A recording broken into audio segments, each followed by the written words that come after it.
Hi,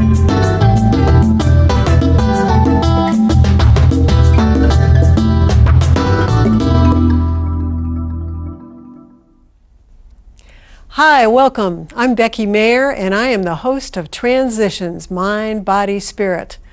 You know, we're all in a transition in life, and this program is to feature wonderful people who can explain to us how they did different transitions, whether it's a triathlon, which you bike, swim, run, whether it's yoga. And we have a wonderful icon of yoga in Nashville, Tennessee here tonight. We have Jan Campbell. Thank you, Jan, for being here. Thank you for having me, Becky. This is wonderful. I appreciate this opportunity. I want to tell people a little bit about what Jan has currently, and she's going to tell us how she transitioned from many different lives. And basically, she owns the Yoga Center, which is here in Berry Hill in Nashville, Tennessee.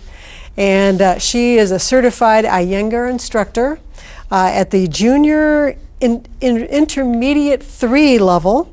And she's the only one at that level in Nashville. She currently teaches between 60 and 75 students a week. And she teaches a particular form of Iyengar yoga, which she's going to explain. And we won't just be talking in today's program. We'll be also, she'll be demonstrating what yoga is all about. But particularly, Jan, I wanted you to kind of tell everybody the beginning of your life story, where you grew up, and if sports or anything like yoga was even on your radar in high school, and kind of give us play by play. You grew up here and you became a mom, and just tell us about that. All right, I'll do that. I actually grew up in Mississippi. I was born in a little town not far from Mobile, Alabama. My father was principal of the school there, and my mom taught English. And I stayed in Mississippi my whole high school life, and I actually went to college in Mississippi. And I had never even heard of yoga. I didn't even know there was any such thing. And the closest thing I came to as far as sports are concerned is just being a cheerleader. So I did a lot of jumping up and down, but other than that, not much activity, except for being a tomboy. I married actually after my first year in college, and was married for 39 years. Wow. And had 3 children to a Methodist minister. So I was the preacher's wife in Mississippi. After 39 years, the marriage began to, and I didn't work when the children were small, which I'm grateful for. I was a stay-at-home mom, and that worked well. And then when they got a little bit older, we moved to Nashville. Actually, my 3rd child was born in Nashville at Vanderbilt. And when she got to be in elementary school, I took a job at Vanderbilt in the radiology department as a medical secretary. And I was there from 1970 to 1976, still had never even heard the word yoga. Then in 76, I left Vanderbilt, studied and got my real estate license. So I worked in residential real estate for 10 years. And it was during this time that I first heard about yoga and became fascinated with it and began my own home practice, and would occasionally take a class with people here in town locally. There weren't that many people teaching at that time.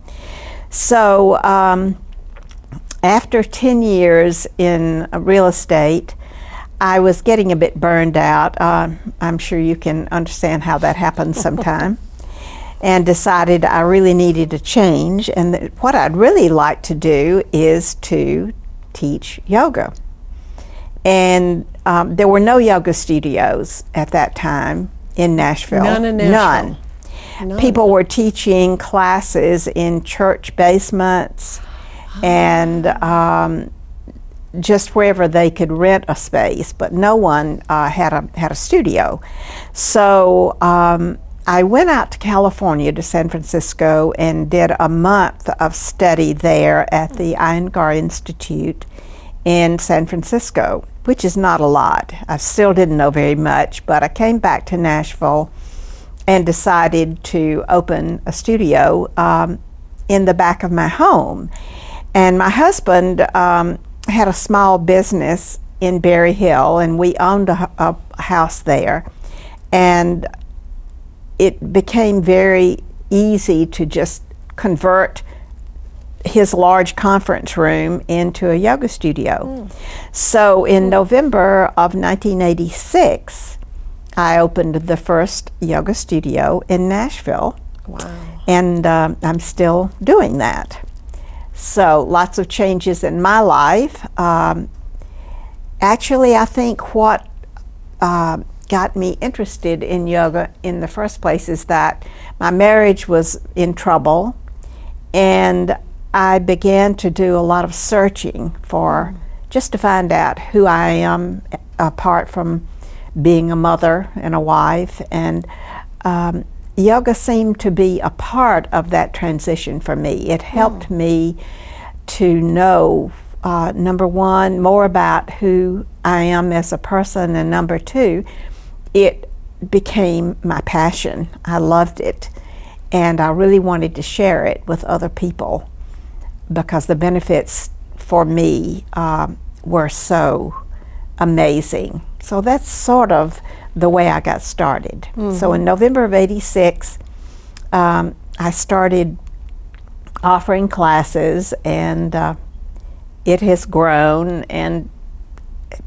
I've never really advertised at all. It's been a word of mouth kind of situation, but that has worked well. And I'm still teaching full time. I was born in 1933, which makes me 79 at this point. And I think when I opened the studio, I was in my 50s, early 50s. So it's something that I didn't really know about until a little later in my life than most people these days, because it's become so mainstream now that it's easy to find. And yoga is, as you know, everywhere. But it was not that way, particularly in the South in the early 80s and 70s. I think there was a lot of fear in the South that it was somehow a religious cult, and because of that should be avoided if you're a Christian. And I'd like to say that it's really not a cult. Yoga is a philosophy. There is a philosophy behind it. And in the U.S. and in the Western world, it's mostly used as a way to get some exercise, to relieve stress, and to increase one's strength, endurance, and flexibility. So it's not scary like it was back in the 70s, and now people come to my classes that I think would not have come 20-something years ago because of the fear that it might be something that their local pastor would not approve of. I think that's not the case anymore. Now, do you feel that in the West people have a different way of yoga than, let's say, in India, or is there a different flavor? There are lots of different types of yoga. So, and certainly in India there are many different types of yoga. I do go to India to study for a month at the time. I've been actually on 4 different occasions to study. Can you there. tell us about staying in India and what that is? And I think we have a picture of Mr. Iyengar. I do have a picture of Mr. Iyengar and also of his daughter Geeta. There is an institute in Pune, which is a university town in India. It's about 100 miles from what used to be called Bombay is now called Mumbai. So generally I would fly into Mumbai and either take a local flight or a taxi from Mumbai to Pune. And the institute there, the classes are very much like, they're very westernized because Mr. Iyengar has been to the U.S. He started coming to the U.S. at the invitation of yoga teachers here in the 60s. And so he's familiar with our culture. So when you go to India and take classes there, they're not a lot different from what you would see in the U.S. There are local people that come to classes. There are people from all over the globe that come. You'll see people there from Europe that speak 5 or 6 different languages from English, but the classes are taught in English. So if you have an understanding of English, no matter if it's not your first language, you'll be okay in those classes in India. Does that answer your question, Becky? Yes. Well, back to your transition when you first went, well, it sounded like that there was a time when you barely knew about yoga and somehow or other you became, well, I want to not only do yoga, but I want to teach it. In fact, I'll open my own studio. What gave you what empowered you to just do it? Because nobody else had done that. What was that? Well, when I first started teaching, it was not my idea. One of my friends said, why don't you start teaching a class? And I said, because I don't know enough to teach. She said, well, you know more than the rest of us know. And I went, oh, well, that's probably true. So I sort of started that way. And the second thing that probably was the main thing that really pushed me into this was that I was pretty miserable as a realtor at that point. I had done it for 10 years and I thought, I'd rather starve than do this anymore. So, that's really what motivated me to just make a change. You were unhappy in the one situation, and I got to get out of this. And what do I really like? Oh, I really like yoga. And then I have a passion for it. Yes, and I realized that this really is my passion. Wow. And I didn't know whether I could make a living at it or not. I seriously didn't know whether it was possible. But I decided that I had to give it a try. And I have never regretted making that choice. And when you opened your studio, how old were you again? Oh my, I'll have to do the math. Approximately. Yeah, well, from 33 to 86, that's 53, right? Okay. I was 53. You're 53, and here you are 53 years old and going, I'm going to change my life totally. Right. I'm going to do something nobody else has done in Nashville, and I'm just going to take a leap of faith and just do it. Right, and the other thing is I felt pretty sure my marriage was not going to last, and that was another scary thing. I had 3 children who were older at that point, so that was not as much of a financial concern, but it was still quite a big leap of faith to do that. And it has worked out. It's worked out. So. And it sounds like, too, that now that yoga is so much more mainstream, like we were talking, you can go to Target and get your yoga. Yarn.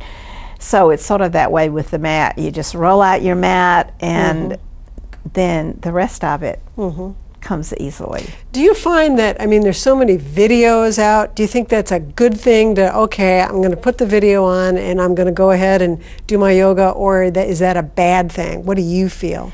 I wouldn't say it's good or bad. I'm probably not the best person to ask about that, because I don't enjoy working with videos. I like my practice to be different every day, and videos are, you know, you have one thing, one set of things, but some people, that appeals to a lot of people. So I think it can be an okay thing to do. The one thing about it that's not good is that you don't have anyone there to look at what you're doing and correct you if you're doing something that might injure you. So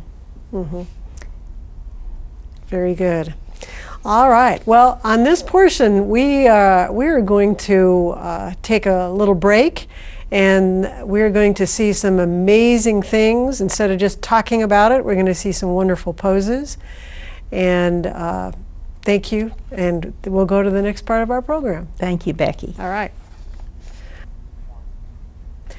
Well, Jan, I have had such a thrilling time with you. It's been so wonderful to have you explain yoga here for our wonderful audience out there. Thank you so much.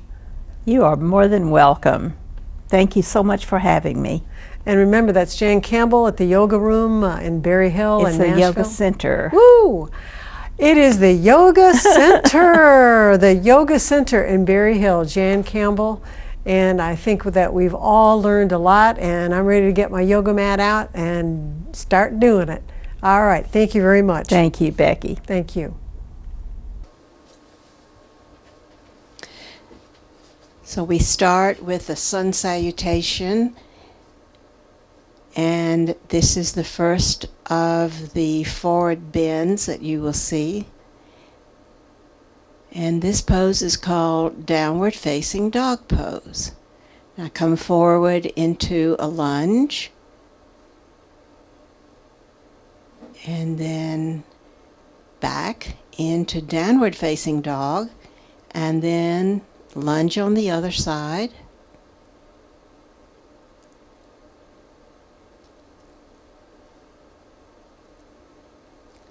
Back into downward dog. And now little back bending pose, upward facing dog. Back to downward facing dog. And stepping the feet forward into another forward bending pose, and then back up. And that is just an example of one way of doing a sun salutation. There are many variations on that. And now we will do a series of standing poses put together in a bit of a flow. This first one is called the triangle pose. It has a Sanskrit name, as do all of these. Utthita Trikonasana is the Sanskrit name. Transitioning to Virabhadrasana 2, this is a warrior pose. And this one with the hand down is a lateral side angle pose, Utthita Parshvakonasana. And this is our first balance pose. It's a leg balance using one leg, one arm. It's a half moon pose called Ardha Chandrasana.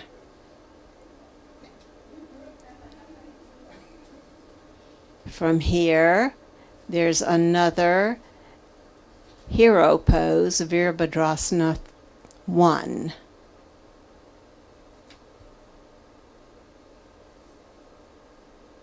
And then as I straighten the leg, I come into Parshvottanasana, which is an intense stretch forward.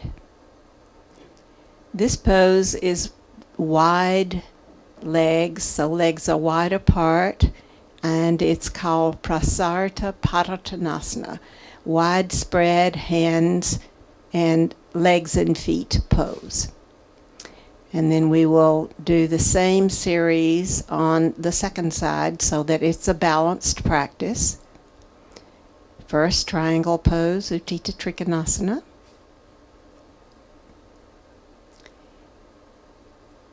Virabhadrasana 2, hero pose, or warrior pose, I'm sorry. And Utthita Parshvakonasana, lateral angle pose.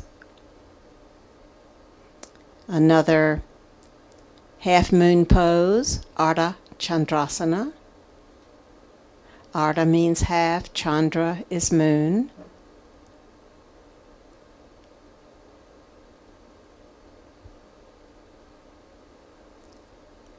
Back into Warrior 1.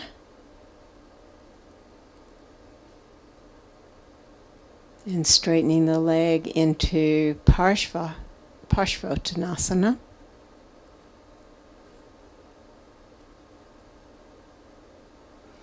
Into Prasarita Parattanasana.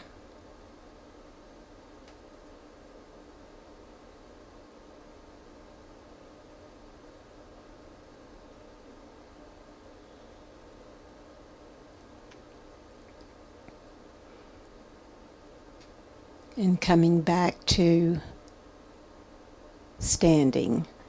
Now this is our first seated back bend pose. It's a pose called the camel's pose, Ustrasana.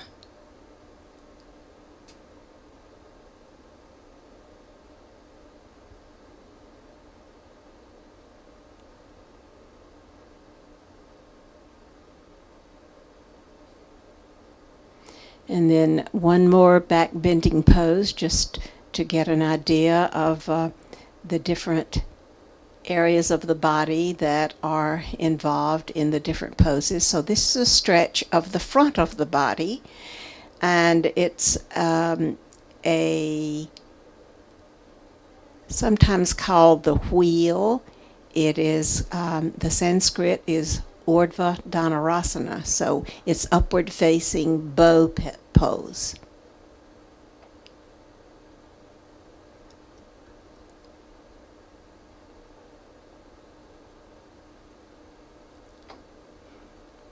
Now we have a seated twist with the legs in lotus position called Padmasana. And I'm simply going to twist first to the right.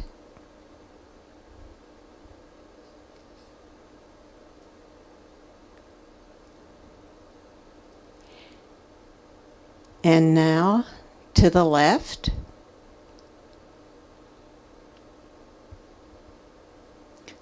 Twistings are very good for the spine. They help the circulation around the spinal muscles.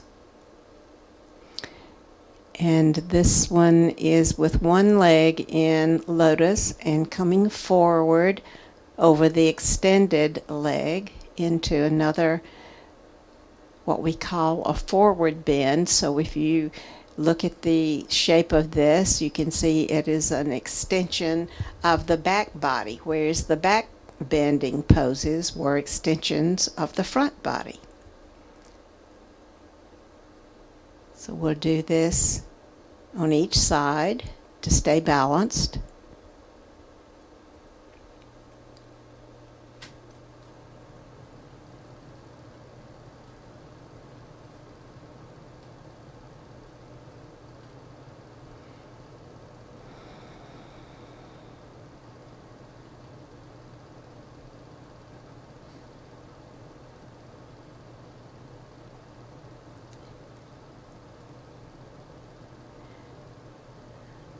Now the next pose is called Upavishta Konasana. It's a wide angle pose, and you can either stay upright or you can come forward in this to get a little more extension in the inner thighs and in the hamstrings.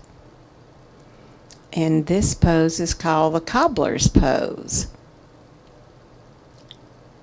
Another name for it is the bound angle pose, or Baddha Konasana.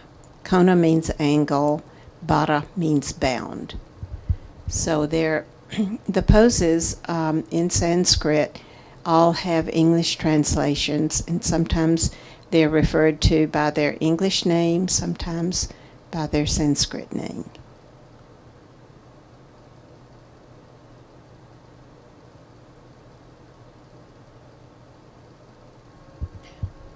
So this pose is an example of a few of the inversions that we like to do to balance out our practice. So it gives you some upper arm strength, upper body strength, and also helps with the circulation, since you are reversing the effect of gravity when you're upside down. It's it's a good pose to wake you up and make you feel a little more alive. It also, these poses help with depression. If you are suffering from depression, going up into a handstand will help alleviate that. Yeah. So this next position is a pose called a forearm balance. So you're balancing on your elbows, your wrist, and your hands. The head is off the floor, and these poses can be done away from the wall so that you're balancing. And in this one, I do move the feet from the wall, and I am balancing, well, for a little while. So these are just two examples of some of the inversions that we do to round out our practice. So there are standing poses, seated poses, twist, back bends, forward bendings, and then some inversions. This is probably the one. Did we do two?